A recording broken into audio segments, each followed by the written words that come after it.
As we begin our presentation today, we would like to acknowledge the traditional lands that we are on. So Railroad University, we are located on the traditional lands of the Lekwungen and Cosapsan families and nations, also known as the Esquimalt and Songhe families. So it's really with deep gratitude that we now learn and work here, where the past, present, and future of Indigenous and non-Indigenous people come together.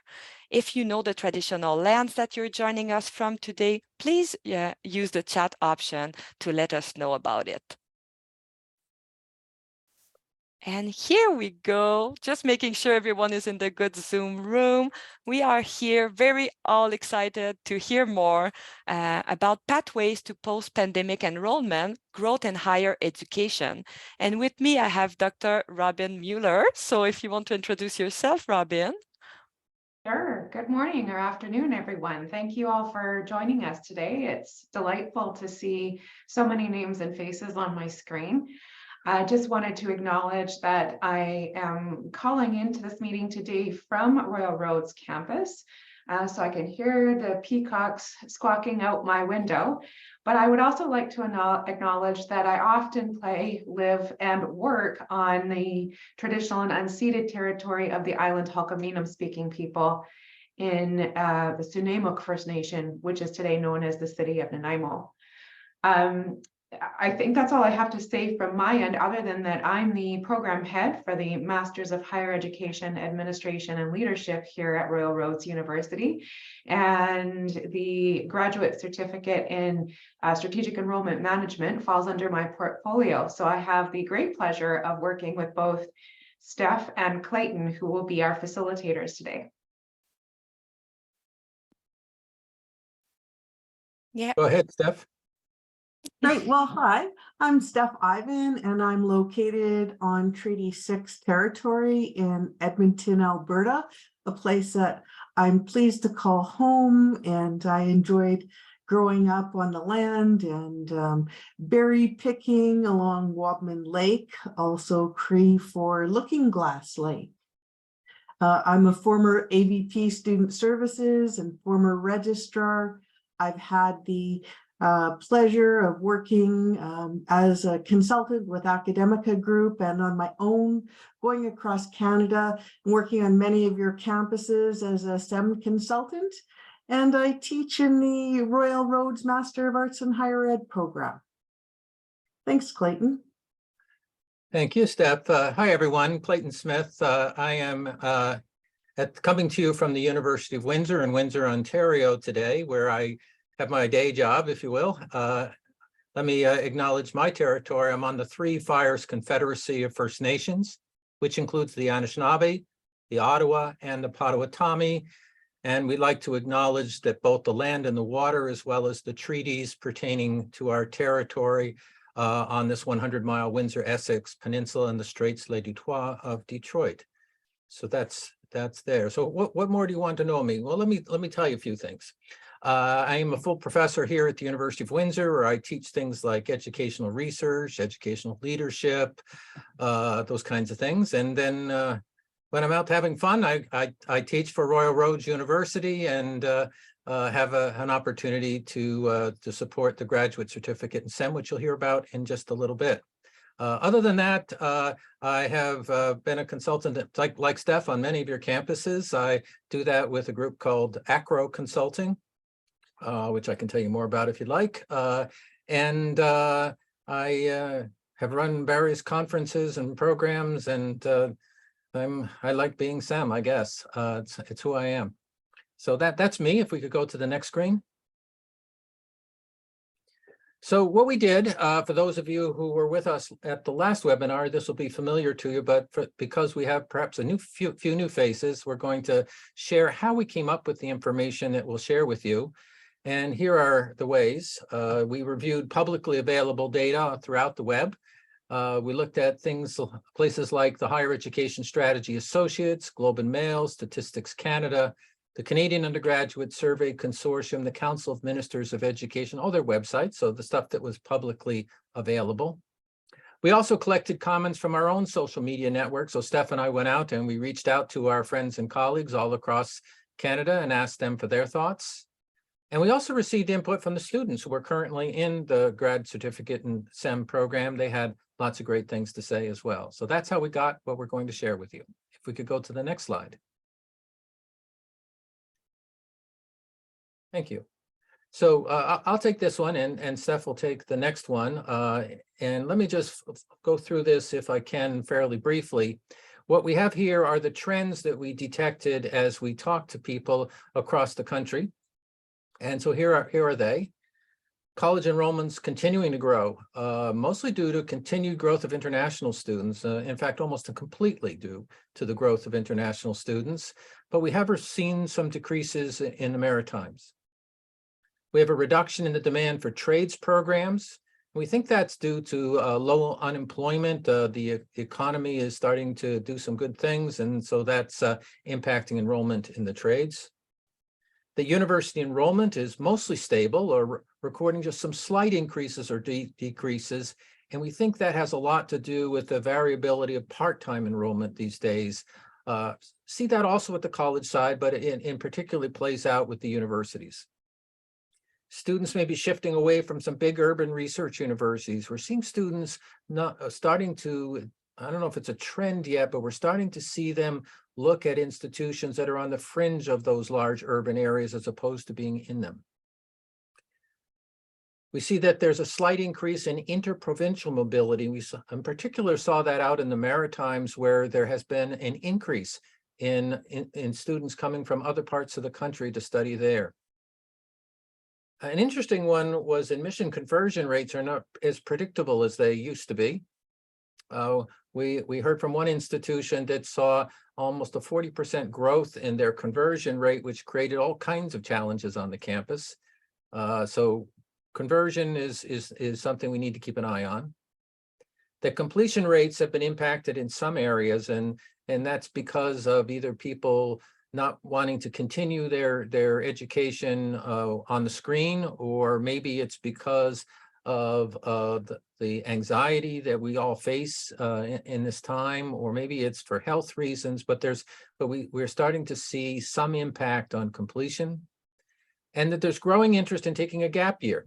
High school students historically like to go directly from high school to college or university, and we're starting to see them say, well, maybe I'll wait a year. Maybe I'll wait until this pandemic thing is completely past instead of only being partly past.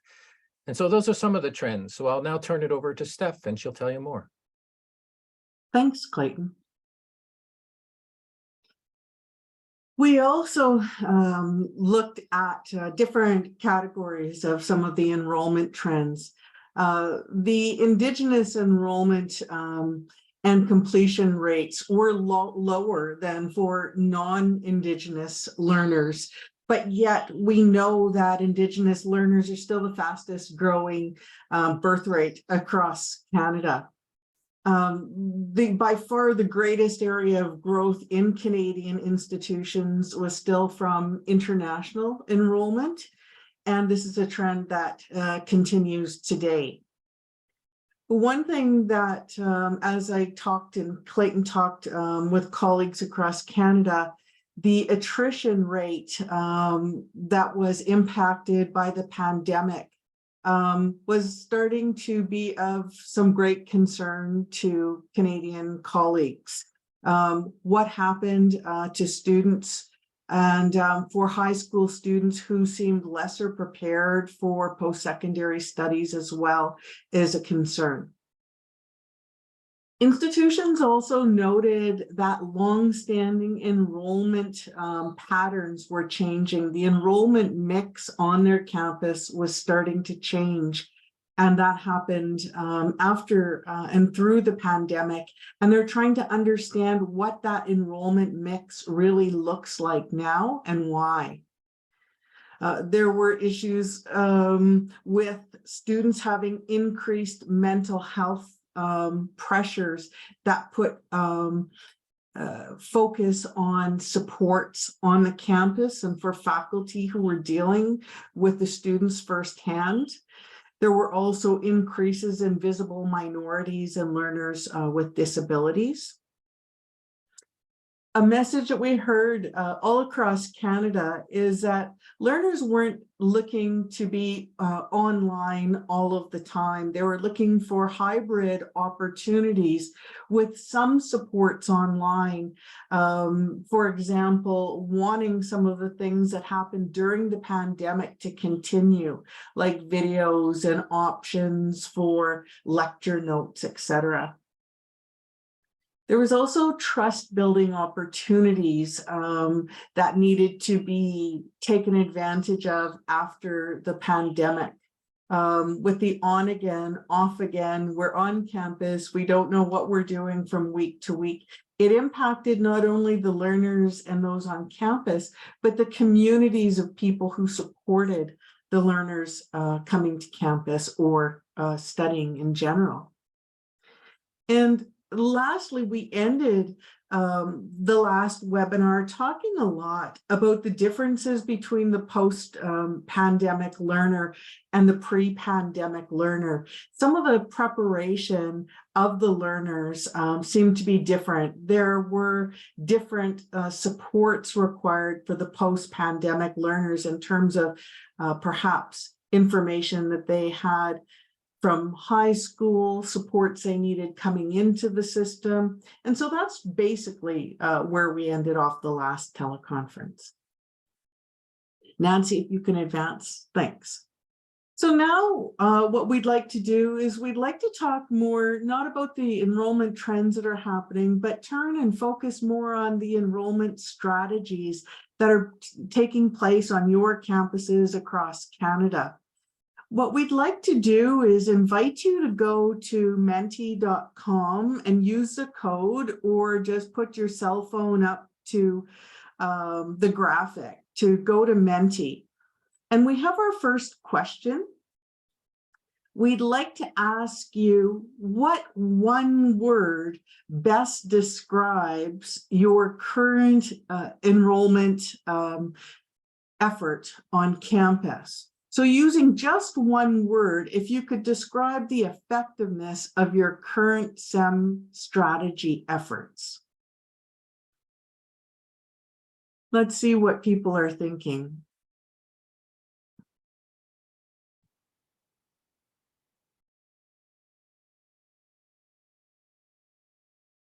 If you're having any difficulty getting in, please let us know. I like that, to be determined. Our SEM strategy efforts are to be determined. That's on a lot of campuses, I think. Interesting that they're growing. The need for SEM strategy efforts is increasing after the pandemic. A little not surprising, but it's you know, the words work in progress and disconnected are prominent in the center. They were a second ago. You know, one of the things that Clayton and I talk about a lot is the importance of the interconnectedness of the efforts of strategic enrollment, and the fact that as we go and talk on different campuses about SEM, we're not really sure that everyone has the understanding of the process of SEM, that it's not just a one-time effort, that it's a continual effort that requires that cross-campus communication, connection. It's an inter and intra-institutional process and approach. Clayton, did you want to talk about anything that you're seeing?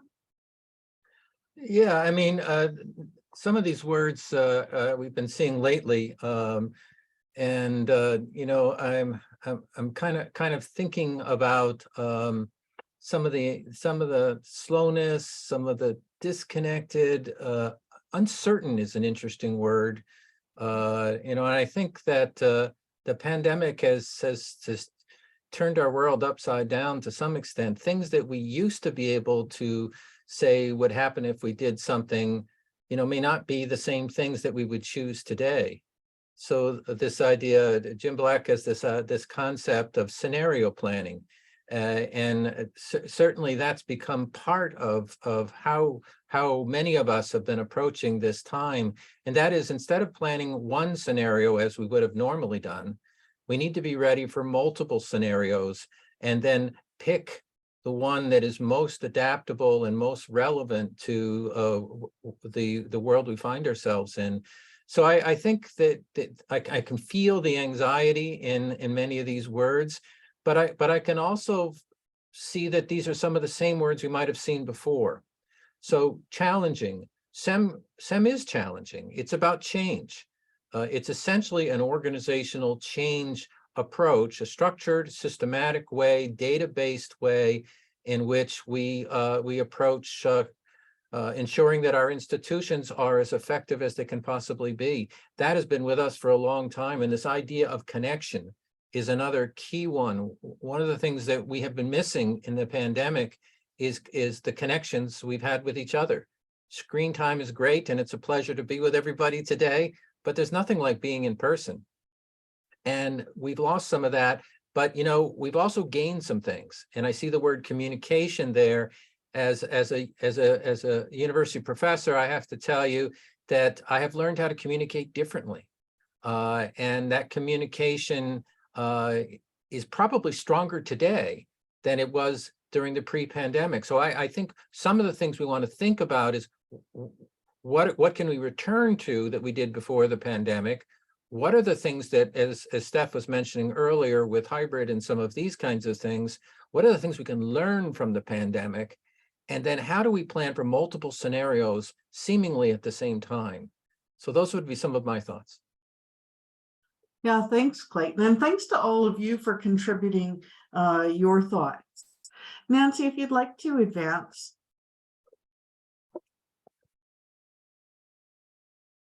Now we'd like, if you would like to share, and I'm going to turn it over to Clayton in a moment.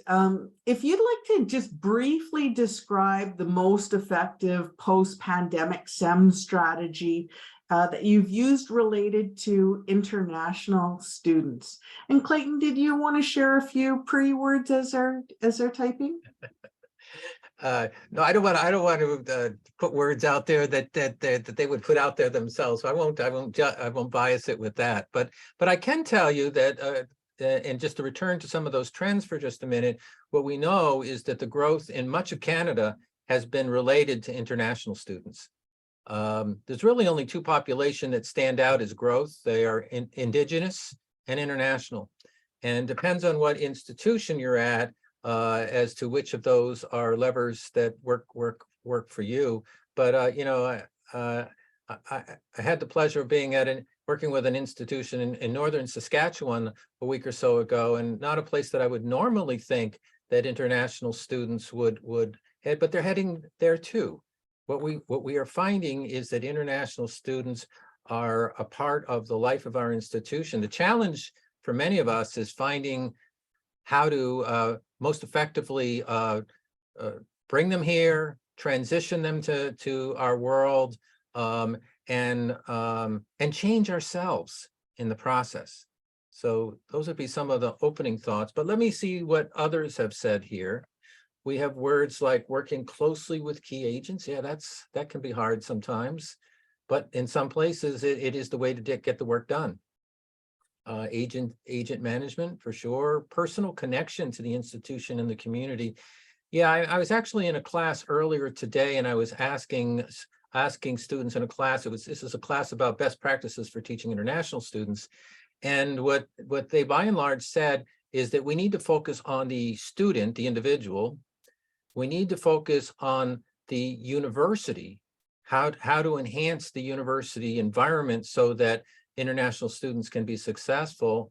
And lastly, we need to change ourselves because this is a global world today. So good, this issue of connection, very important.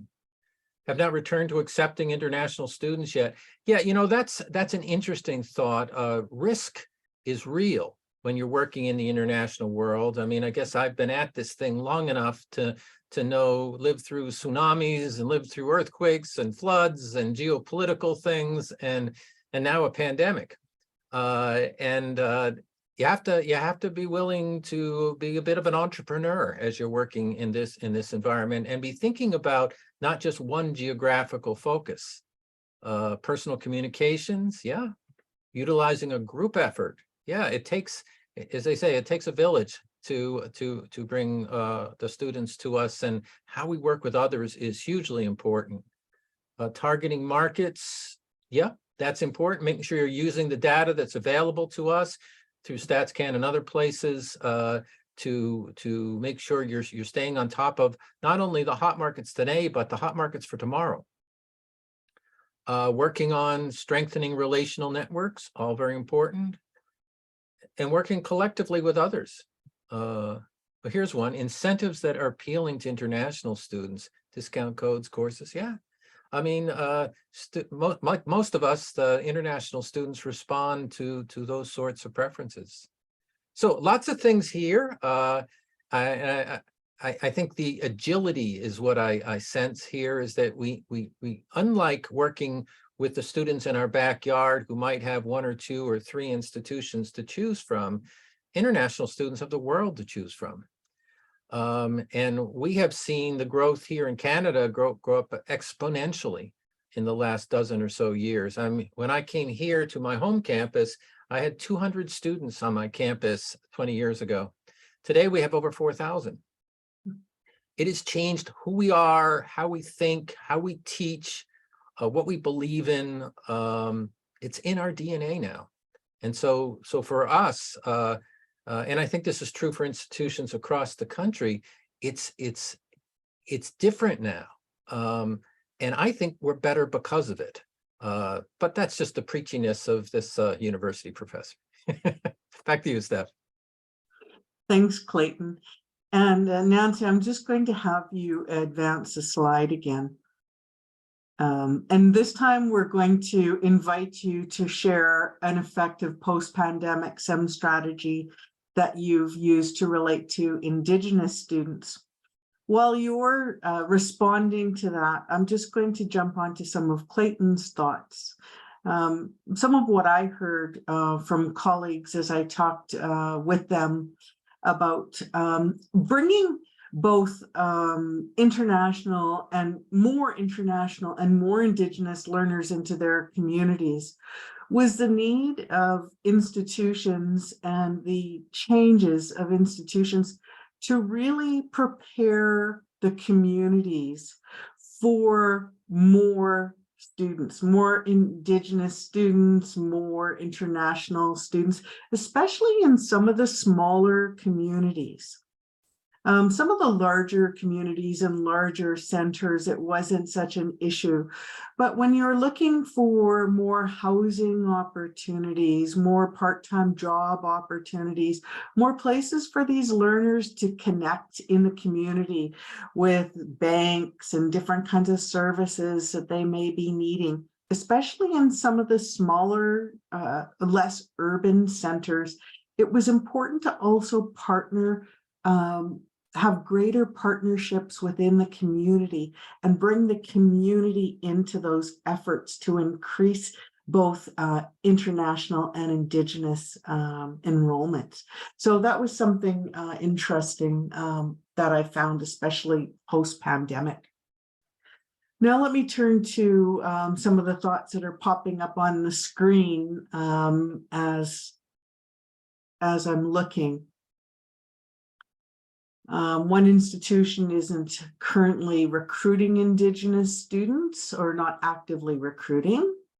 Looking and listening and working with the community to address their concerns and needs. So important to be doing that and working directly to listen to and respond to the needs of that community. Building and working relations with First Nations, same kinds of initiatives here, engaging the communities through the partnerships. Interesting, establishing an Indigenous Scholars Circle at RRU.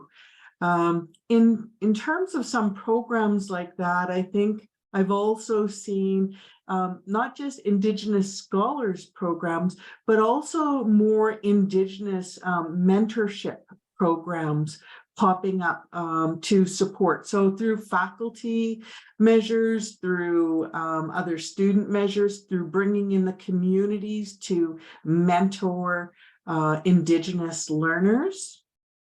Increase scholarships I've seen here, going to communities with college incentives, application forms, testing. So working to systematically reduce barriers. That's quite important. Across Canada, in looking at different SEM plans, I think I've seen more changes to Indigenous admission and enrollment practices. There has been more focused attention on reducing the barriers to admission. Some places have introduced things like, I know Northwest College just here in Edmonton, where I live, has introduced Indigenous admission floors. So they're not targets or limits or quotas, but they're a minimum number of seats held in a group in an academic program for, they're held for a group in an academic program. That's an example of something that's being done. But also looking at things that might disadvantage Indigenous learners. So looking at the admission application costs or the deposit costs and eliminating those as potential barriers. I've seen this across Canada in Indigenous SEM plans, which are now becoming, I think, more popular. Also, I think something else that I've noted is that there are more tailored messages in recruitment, admissions, and institutional websites. So the marketing and communications for Indigenous learners, a place where they can look for information related specifically to the institution and what the institution can offer Indigenous persons. So it's more of a tailored communications plan and approach.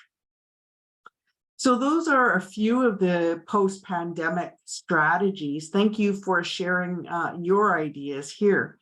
Nancy, do you want to move ahead again? This time we're going to invite you to share the most effective post-pandemic domestic student strategy. So Clayton, would you like to give a few words to while they're typing? Sure. So the challenges here are, of course, that for all intents and purposes, domestic students aren't growing. That we have a relatively flat demographic here. What we have, as I mentioned just in the early goings, that we have a trend where some students are choosing to wait a year to come to us. Some are choosing to go part-time where they might have gone full-time before. Some are preferring online or at least some hybrid version. So the question becomes is, how do you reach these folks? How do you motivate them? How do you ensure that when they come, they become engaged in the work that we do? Huge challenges, I think. How do you build relationships with domestic students such that they are as excited to be here as we are to have them here ourselves? So I'm waiting for some thoughts to jump on the screen, everybody. There we go. Thank you. You saved me. So let's go through them as they're coming up. The first one, keeping some offering of online courses. Yeah, I think this is huge. That students, with the ubiquitous of knowledge these days, students are looking for online to be part of the work that they do. You know, I remember not that long ago, the only students who took online were the people who couldn't come to campus. Well, now actually we have people going online who can come to campus and are choosing it for a variety of reasons. Recall withdrawn students. Yeah, I think this is important. We've lost a bunch of students. During the pandemic, students stepped out for a bit. I was looking at some enrollment the other day and I saw, you know, a tremendous decline in part-time enrollment at one institution. And I think that has part to do with that. Balancing in-person and online events. Yeah, that speaks to what we've been talking about. More first-year transition strategies.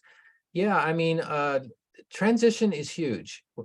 The whole notion of the first-year experience, the sophomore slump, and these kinds of things that we can do as an institution are real. And I think that transition needs to be nurtured. It needs to be mentored. It needs to be supported. And that is not just in the student services world or in the enrollment services side of things, but also in the classroom. Also, how our senior leaders on campus engage with our students. All those things are important. Target movement in the job market.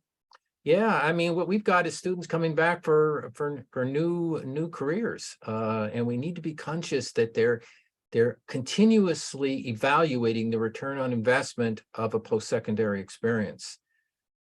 Blended delivery, flexibility, understanding what employers want. That's a big one. And oftentimes here at the university level, we could be asked to do more. And I think we should do more. We need to stay in touch with the world that is outside our gates, not just the folks that are here on campus. And then establishing better support services. Yeah, things like webinars like we're doing today. This idea of, I remember during the pandemic, and you probably know too, the notion of virtual open houses, or how we do high school visits these days, or all of those sorts of pieces are new and different. What else do we have here?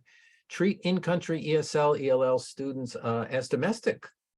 That's neat. What we know is that we talk a lot about international students, and we have, but we should also be talking about people who have come here by way of refugee, come here because of their home country is in conflict, come here because, or maybe they were born here and happen to be Chinese Canadians, or they might be of a different ethnic or racialized group. We need to be thinking about them too, and they're here and they make up a big part of who we are. And I think in particular of the institutions in British Columbia in particular, and I think of a lot of the international enrollment there is people are already in the country, and we need to take care of them as well.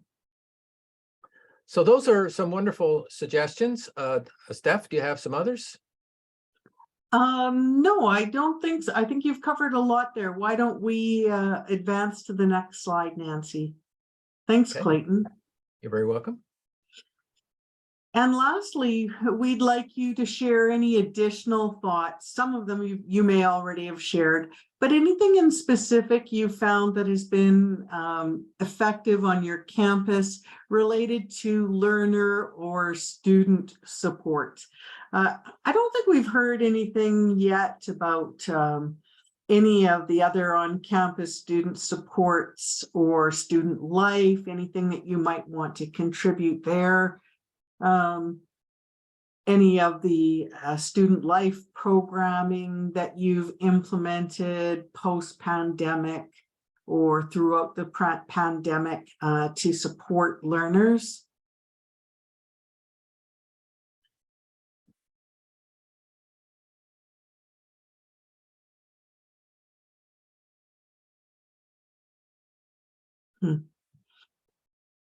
It's interesting. The first comment that popped up was alternative accommodations for learners who need it. And thanks to whomever put that up.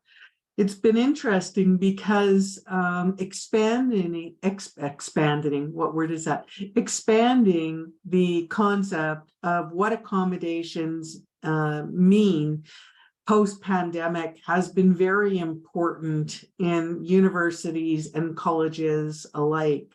I think there has been a shift on some capital P policies in order to help learners with accommodations post-pandemic. And I think this has been an effort across institutions to help students be successful, to help them graduate, to give them extra time when perhaps that wasn't allowed previously, either time to graduate or time to complete courses or time to complete even assignments in the classroom when they may have fallen short. Some of that may also be linked to supports related to the rise of the mental health issues on campuses. And I know we've talked to many people about the increase in mental health supports for learners post-pandemic. And I think some of the work on alternative accommodations has arisen through that work or in alignment with that work on campuses. Availability of supports as students request. Again, I think, pardon me, that can be part and parcel of a couple things we've talked about, the increase in mental health support, as well as what we talked about at the tail end of our last webinar, and that is the underpreparedness or the feelings that students coming in post-pandemic were less prepared on several fronts to enter the institutions, whether that was through the increased number of supports that they needed, or through not necessarily having a steady academic background in order to come into post-secondary. So the supports on campuses have shifted, and people were trying to understand what new supports students needed. Entering students into classroom settings right away to determine the learning needs and connecting supports to student services, I think, has been really critical.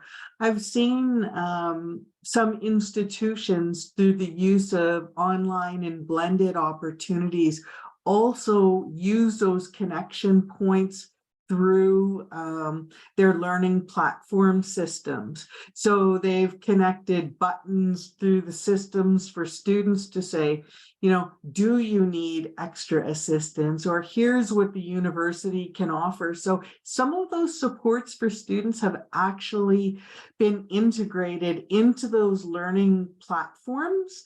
And I think at first the learning platforms stayed as a place for the learning activities to happen. Now they're being blended with some of the supports for students too. So I think that's distinctively post-pandemic.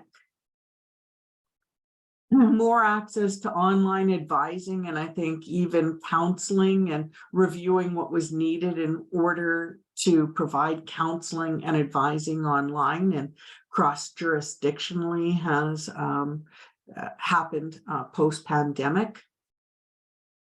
People are talking about learning communities among students that are unrelated to academic programs.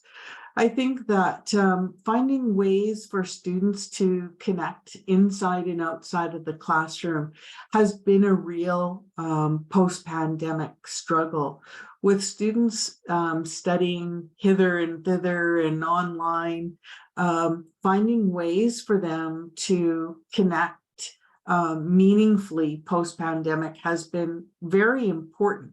Because I think that separation that happened during the pandemic also led to some of the attrition that institutions saw. They didn't have a sense of community.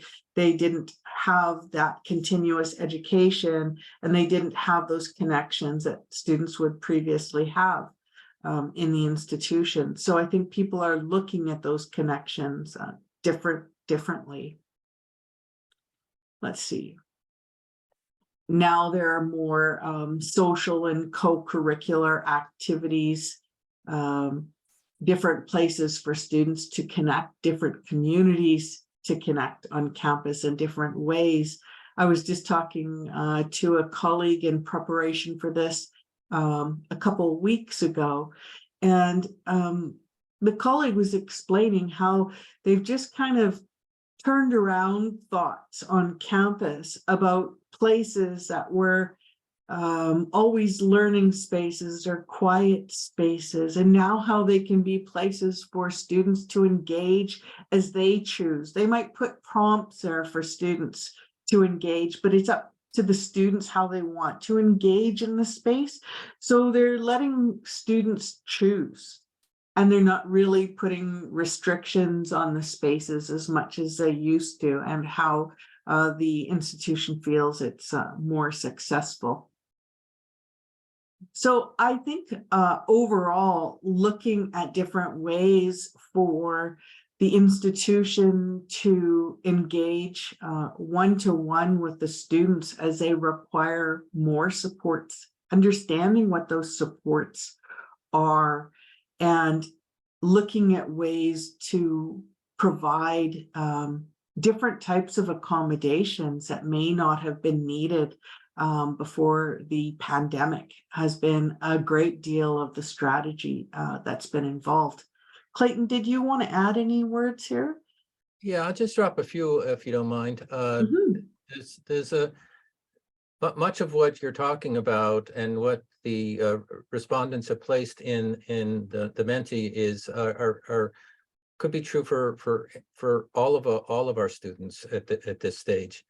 What I'd like to do is to just ask our viewers to think a little bit that not all of our students are experiencing the same deal of anxiety that the pandemic has brought on to us. And I think of, some stats that I've seen sort of toward the end of the pandemic suggest that international students, as an example, have about twice the anxiety of domestic students, twice.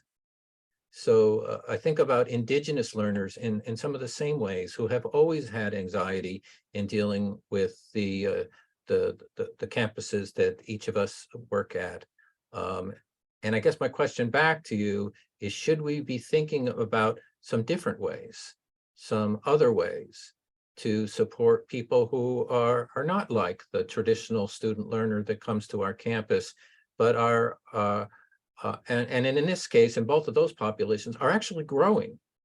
Certainly we want to, put the SEM hat on for just a second and say we certainly want to do all we can to encourage them. But at the end of the day, they also have many barriers to completion and to sticking with it and those sorts of things. So I guess I would like to suggest that you take a look at your data, try to understand your students as best you can, see who needs a little bit of extra tender loving care and provide it. And lastly, I would just put one more plug in for the whole issue of community. And I've done some recent research talking to online students, in this case, international learners, and what they're telling us is it's community where the weakness is. We have not yet figured it out, how it is that we ensure strong community, strong interpersonal relationships, student to student, faculty to student, faculty to faculty, in the world that we've inherited in the last little while. So those would be a few extra thoughts. Thanks, Clayton. I appreciate that. I have just invited any of the participants, if they'd like, at this point, to raise their hand if they've got a question or a comment or some thought that they would like to contribute, and then we'll invite them to come up on the mic. I appreciate what you're saying about the different types of learners on campus and some of the varied needs that they have. I think this is really important for us to understand. And, just going back to that first word cloud, it does concern me still that so many campuses grapple with the evidence-based part of SEM. Some campuses have so much information, they don't know what to do with it. Some don't know where to start. And what information is useful to look at, how to get information in order to inform the decision-making on their campus SEM efforts. I think it is very important that for these some of these topics that as they arise on campus, somebody is asking the question, how do we know?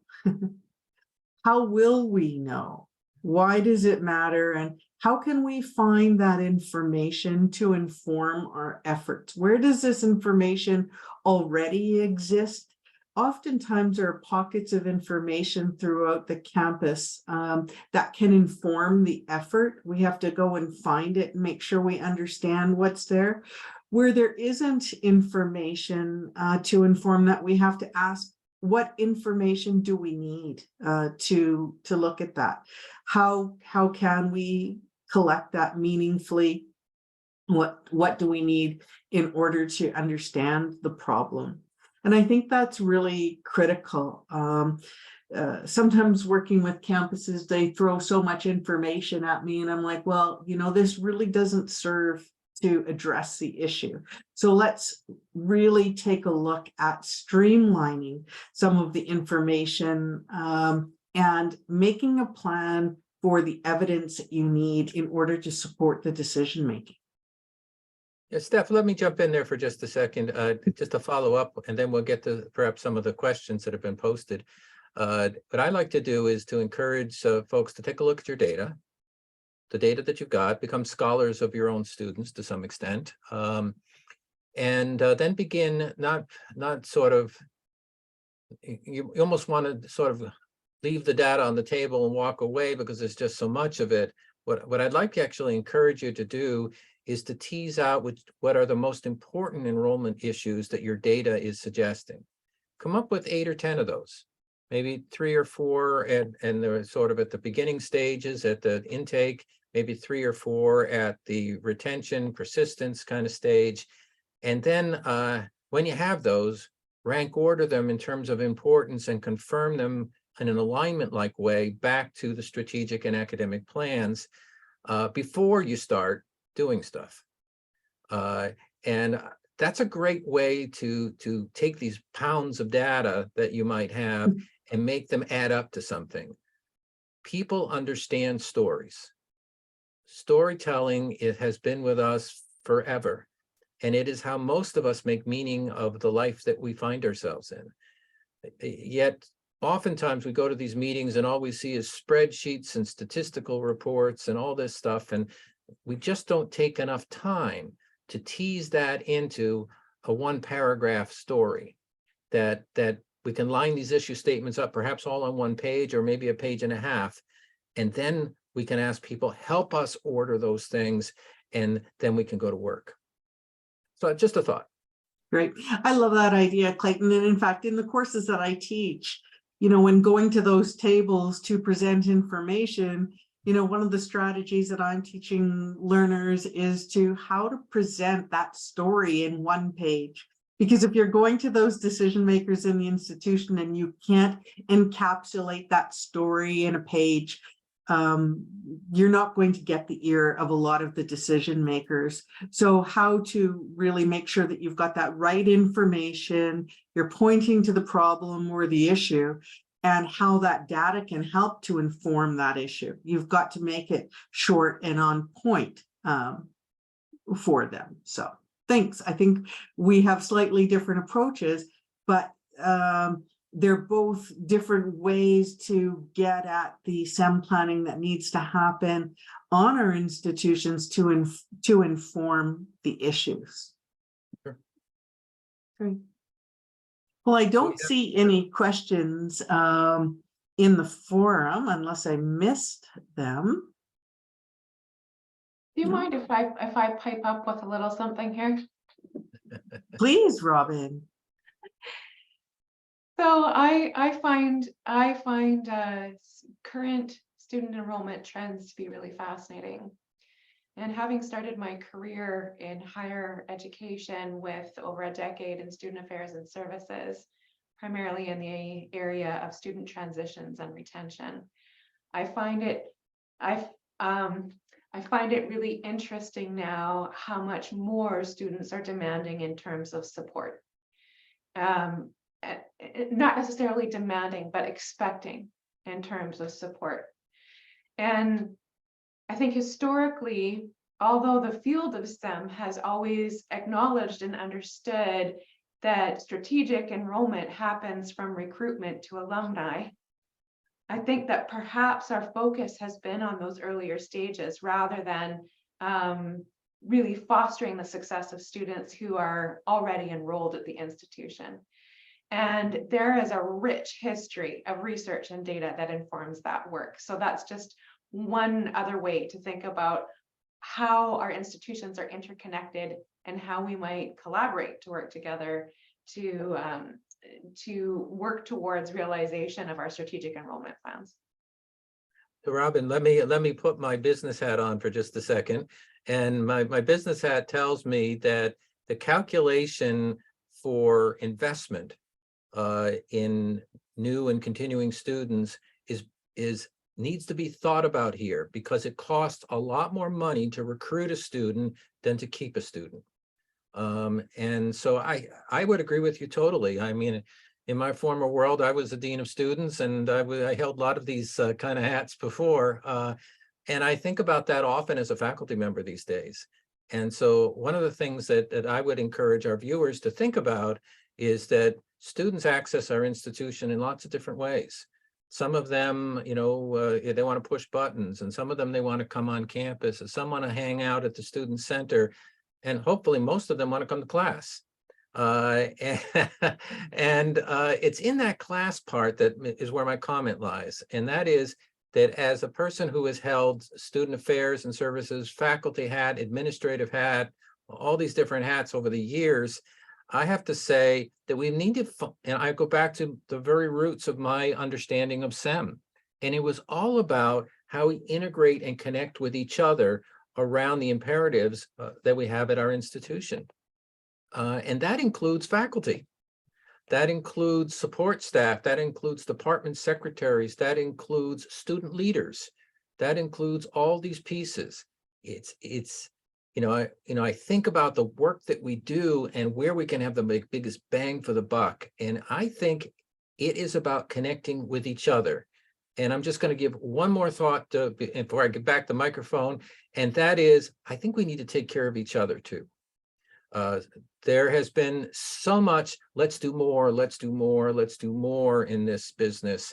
We need to figure out how to do better so that more becomes a rich investment in the important stuff. And we figure out the things that maybe we can let go of, or maybe that we can do a little bit differently. Because at the end of the day, we have got to be healthy too. And I think that that's an important lesson. Back to you. Thanks, Clayton. I think we are at the time where we can pass things back to Nancy to share a little bit about our graduate certificate. Wonderful.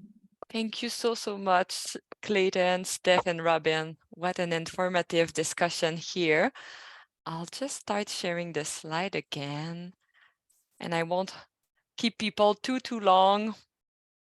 Just a few more slides, and I posted the links of the program because I got a few questions in the chat about which program we're talking about and what are the options for the audience today. So I'll make sure to share those links in the recording.